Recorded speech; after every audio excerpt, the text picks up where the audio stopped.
Konsep mediasi kami sederhana. Apabila saudara Aguan dan Antoni Salim yang pertama menyampaikan permohonan maaf karena telah melakukan perbuatan melawan hukum dengan cara melakukan tindakan perampasan tanah terhadap rakyat yang ada di Banten, bahkan juga melakukan perampasan terhadap tanah kita yang ada di laut, juga melakukan permohonan maaf karena telah melakukan tindakan mengurukan sungai dan yang lainnya, tentu kami pertimbangkan. Kami akan pertimbangkan permintaan maaf itu. Aguan dan Antoni Salim menyatakan siap membayar yang nilainya 616,2 triliun rupiah, kemudian dibayarkan kepada negara melalui Kementerian Keuangan Negara Republik Indonesia, maka sekali lagi kami juga akan mempertimbangkan untuk mengambil upaya damai terhadap perkara ini. Kita tidak akan pernah mengambil kata damai meskipun hanya sedetik duduk bersama Aguan dan Antoni Salim. Jadi sekali lagi saya peringatkan kepada oligarki-oligarki lainnya, jika saudara tidak segera berbuat adil, mengikuti proses dan prosedur dalam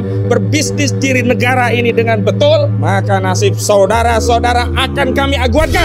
Nasib saudara-saudara akan kami Antoni Salimkan.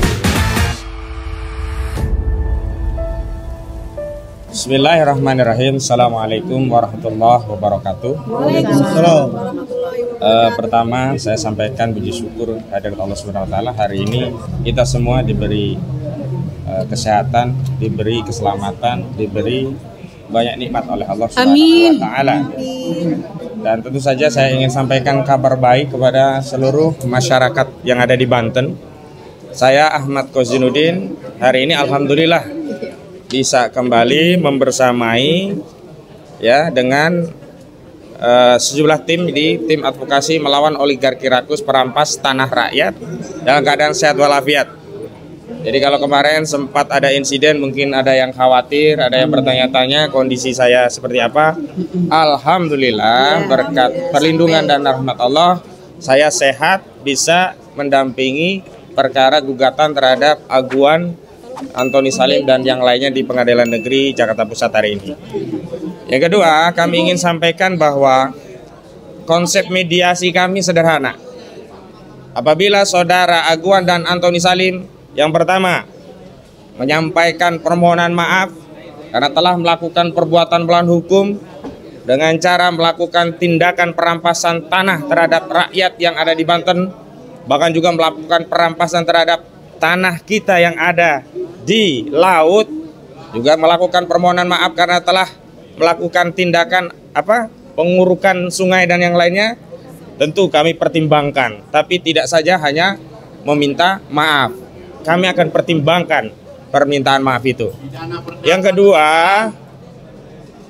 kedua, dalam perdamaian nanti apabila mereka semuanya ya menyampaikan komitmen untuk menghentikan proyek PIK 2, baik di wilayah yang mereka klaim sebagai PSN di 1.755 hektar atau di luar wilayah PSN yang itu didalihkan PSN dari 6, 7, 8, 9 kecamatan sampai di Kabupaten Serang, maka itu juga akan menjadi pertimbangan tertentu bagi kami untuk menentukan sikap apakah kami akan mengambil upaya damai atau melanjutkan perkara.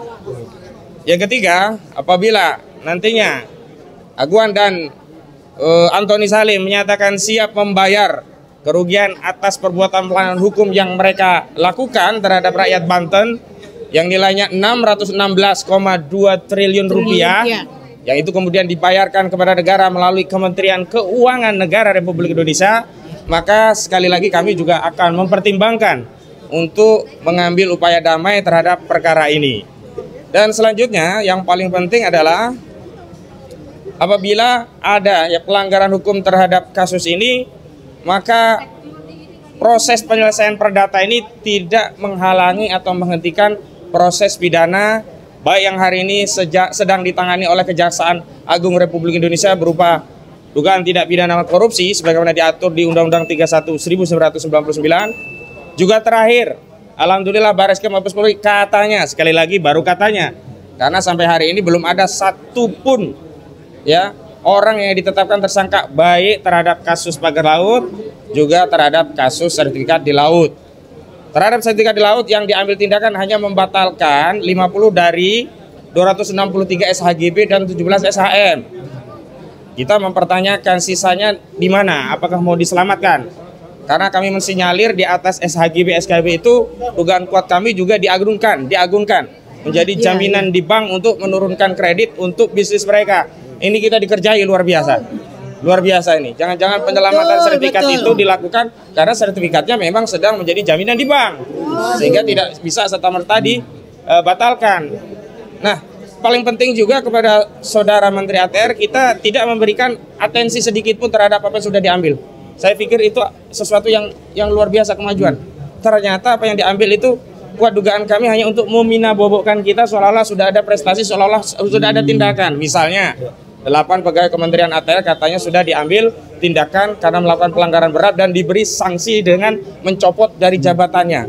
Setelah kami telusuri 8, 2 orang itu sudah pensiun, salah satunya yang berinisial JS atau Joko Susanto yang dia mantan Kantah BPN Kabupaten Tangerang periode 2022 sampai 2023. Pertanyaannya sederhana begini, orang sudah pensiun, diberi sanksi tegas, sanksi apa?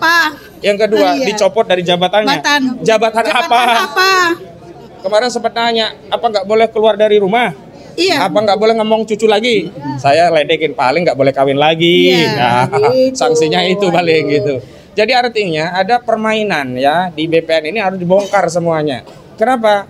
Sekali lagi, kalaupun sudah ada sanksi yang bersifat administratif, baik pemberian sanksi pelanggaran berat bahkan sampai dicopot jabatannya, dan tidak ada loh satupun yang dipecat dari status ASN. Jangan ada kebohongan lagi. Jadi kalau memang tegas berat harusnya dipecat, bukan hanya dicopot dari jabatannya. Nah, ini permainan lagi begitu ya. Jadi proses pengambilan sanksi administratif tidak menghalangi atau menghapus tanggung jawab pidana. Jadi penyidik kepolisian negara Republik Indonesia harus memproses karena dugaan kuat ada ya di sana tindak pidana pemalsuan dokumen sebagaimana diatur dalam 263 KUHP. Ingat, KUHP masih berlaku karena KUHP baru berlaku nanti 2016. Ya, pakai KUHP lama 263 masih berlaku. Itu pemalsuan dokumen, terakhir terbitnya sertifikat hak guna bangunan dan juga sertifikat famili di atas laut. Yang kedua, pasal 266 KUHP ya, memasukkan keterangan palsu pada dokumen otentik, yang ini juga tindak pidana kejahatan. Jadi kejahatan-kejahatan ini jangan ditutup dengan sanksi yang katanya tegas, berat, dicopot dari jabatannya, padahal ternyata pensiun. Ternihil-nihil dong. Jadi harus diproses. Dan ingat, pidana terkait sertifikat ini tidak hanya di Desa Kohot, Kecamatan Paku Haji, Kabupaten Tangerang. Desa yang ada di Tangerang, seluruh desa yang ada wilayah pantai dan lautnya di Tangerang harus diproses secara hukum. Pada hari apa ya? Pada beberapa waktu lalu kami sudah datang ke Kejaksaan Agung menyampaikan informasi tentang adanya proses permulaan untuk sertifikasi laut di wilayah Kecamatan Kronjo. Di Desa Kronjo karena ada sejumlah warga namanya dicatut ada 17. Nah, itu harus diperiksa. Karena warga tadi mengaku tidak pernah punya lahan, apalagi lahannya di laut yang katanya didalihkan sebagai apa? Sebagai tempatnya dulu adalah tambak dan budidaya laut lainnya. Ini yang harus diperiksa. Selanjutnya, jangan sampai masalah sertifikat dan pagar laut ini ya mengabaikan kita pada kezaliman yang terjadi di daratan. Di daratan nih, Agung Sedayu ini, Aguan ini melalui Ali Hanafi Ali Jaya ini luar biasa zolimnya. Jadi mereka menggunakan Engcun atau Gojuli, Freddy ya dan Henry untuk membuat sertifikat aspal yang sertifikat itu dijadikan sarana untuk merampas tanah rakyat sehingga tanah rakyat banyak yang diambil tanpa dibayar langsung duruk. Ya, kami sudah mewawancara dan mengambil dokumen korban-korban sebagiannya dan terus akan mengumpulkan dokumen lainnya. Dan kepada seluruh rakyat yang menjadi korban kezaliman Aguan dan Ali Hanafi Ali Jaya ini, tolong sampaikan kepada kami akan memfasilitasi karena perjuangan ini harus dilakukan bersama-sama. Jangankan kami ya, korban yang harusnya lebih berjuang gigih. Kenapa? Karena membela harta milik sendiri kalau terjadi kematian itu matinya mati syahid ya. Jadi jangan ragu untuk berjuang melawan Aguan. Jangan ragu melawan Ali Hanafi Ali Jaya. Jangan pernah merasa takut sama mereka. Sekarang ini si Ali Hanafi yang ketakutan, dia nggak berani keluar. Takut ya.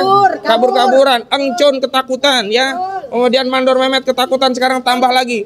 Lurah atau kepala desa Kronjo ketakutan. Sama preman-preman itu semuanya ketakutan. Jadi Orang yang benar jangan pernah merasa takut sedikit pun. Justru yang harus takut itu mereka yang berbuat zalim kepada kita. Mereka yang harus kita intimidasi. Orang-orang zalim itu yang harus kita takut-takuti. Mereka yang harus kita ancam. Mereka yang harus kita tundukkan. Mereka yang harus kita paksa untuk kembalikan hak-hak rakyat. Jangan berbuat zalim. Dan yang paling penting terakhir, kita tidak punya kewenangan otoritatif untuk mengambil kebijakan. Karena apa? Kita hanya bisa bersuara. Karena itu apa? Tetap yang kita inginkan adalah negara hadir, memediasi, menyelesaikan masalah ini dengan melakukan audit secara menyeluruh, baik audit kinerja, audit keuangan, dan audit hukum untuk menyelesaikan semua masalahnya. Saya pernah ditawari, kalau bisa cincailah lewat Ropi I, ya. Nanti sahabat saya, Mas Kozidudin itu bisa hubungi saya lah kalau benar ada data korban, nanti kita bisa komunikasikan. Saya hari ini nggak mau, karena saya hanya mau yang menyelesaikan negara, bukan korporasi. Karena kita hanya tunduk pada kedaulatan negara, bukan kedaulatan korporasi. Karena kita tidak pernah mau berdamai dengan perampas tanah rakyat. Kita tidak mau mengambil satu meja sekalipun, sedetik pun dengan para perampas tanah rakyat. Kita tidak akan pernah mengambil kata damai meskipun hanya sedetik duduk bersama Aguan dan Antoni Salim. Takbir! Jadi sekali lagi saya peringatkan kepada oligarki-oligarki lainnya. Jika saudara tidak segera berbuat adil, mengikuti proses dan prosedur dalam berbisnis diri negara ini dengan betul, maka nasib saudara-saudara akan kami aguankan. Nasib saudara-saudara akan kami Antoni Salimkan. Takbir! Assalamualaikum warahmatullahi wabarakatuh. Hari ini saya bersama elemen Banten dan dari beberapa daerah lainnya yang berempati dengan apa yang dialami masyarakat Banten. Dan pertama saya kenalkan dulu yang dari Banten. Siapa Bang? Omar. Omar tinggal di mana Bang? Di Tangerang. Tangerang, Banten juga. Apa? Tinggal di Tangerang, Banten juga. Dari Padarica. Dari mana? Faisal. Dari Padarica, Banten. Banten dari Ciamas, Sambil. Nah, Tangerang, Banten. Banten, alhamdulillah. Allahu Akbar.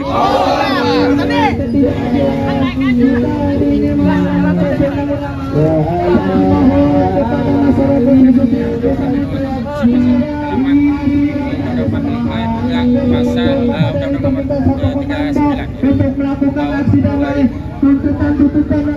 39 saya sampai lupa tentang penyelenggaraan menyampaikan pendapat. Apa nih yang mau disampaikan, silakan. Aspirasinya. Silakan. Silakan. Kali ini sebagai warga Banten, kami dari pemerintah Tangerang adalah wilayah Banten daerah yang ramah, Banten daerah yang toleran, Banten daerah yang cinta damai. Tapi ketika diusik, ketika diganggu, maka rakyat Banten akan bangkit, menyatu antara ulama, santri, dan jawara menjadi satu kesatuan yang akan mendobrak siapapun yang ada di depannya. Takbir! Dari itu, dari segala permasalahan ini, tidak tahu yang kerapnya adalah Jokowi yang menjadi kacungnya oligarki Aguan CS. Maka jelas dalam hal ini kami meminta kepada Bapak Presiden Prabowo Subianto untuk segera mencabut PSN PIK 2, di mana sertifikat yang dimiliki jelas-jelas ini adalah melanggar perundang-undangan. Ya, betul. Sampai ada ATR BPN itu pada pertanahan Banten Kalteng bukan. Ya, jadi nggak mungkin BPN mengeluarkan sertifikat. Yang ketiga, saya meminta kepada Bapak Prabowo dengan jiwa kesatrianya, dengan jiwa kemiliterannya, dengan jiwa keperkasaannya untuk berani memenjarakan mereka semua yang melanggar undang-undang dan mencoba mengadu domba rakyat sekaligus merusak ekosistem lingkungan yang ada di Banten. Sekian, bila itu hidayah. Wassalamualaikum warahmatullahi wabarakatuh. Takbir!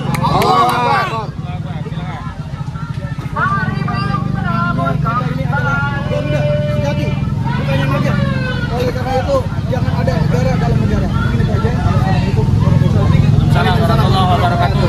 Saya pendukung Prabowo sejak 2019.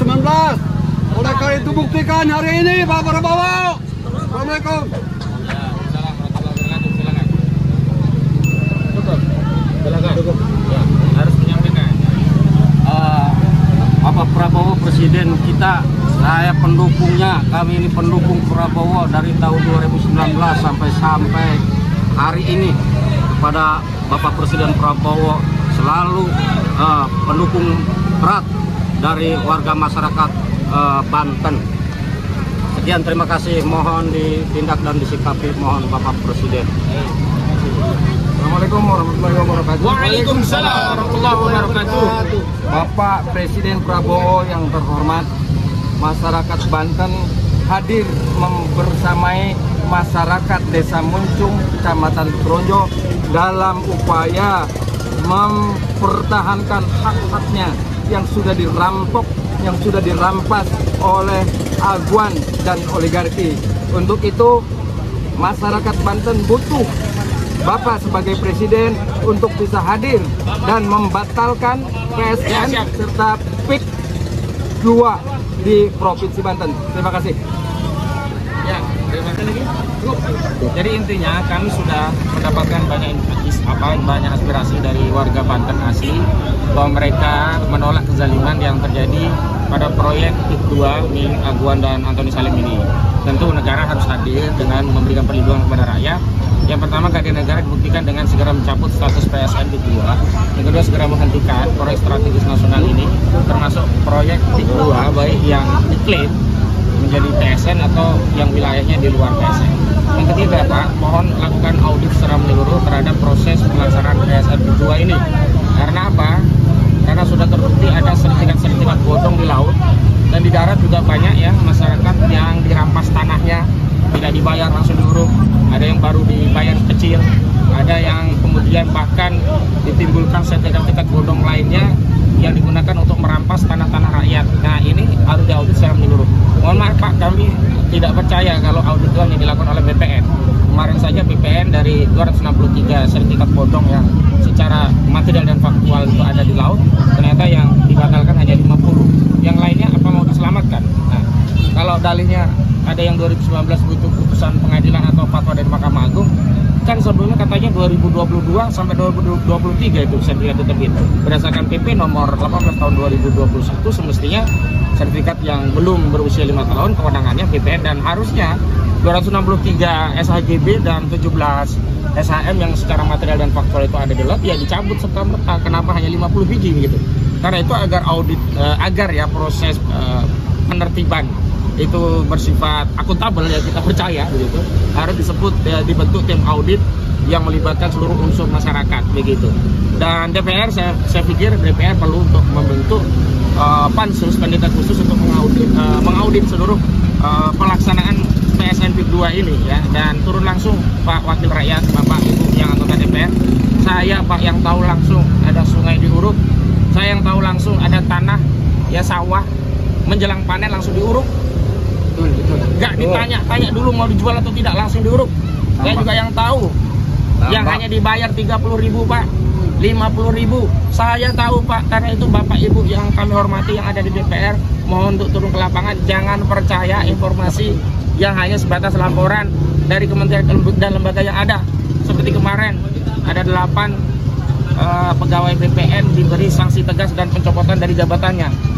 Yang JS itu Pak Joko Susanto atau siapa itu Pak, itu udah pensiun, mantan kepala BPN Tangerang udah pensiun, diberi sanksi copot dari jabatannya. Copot dari jabatan apa?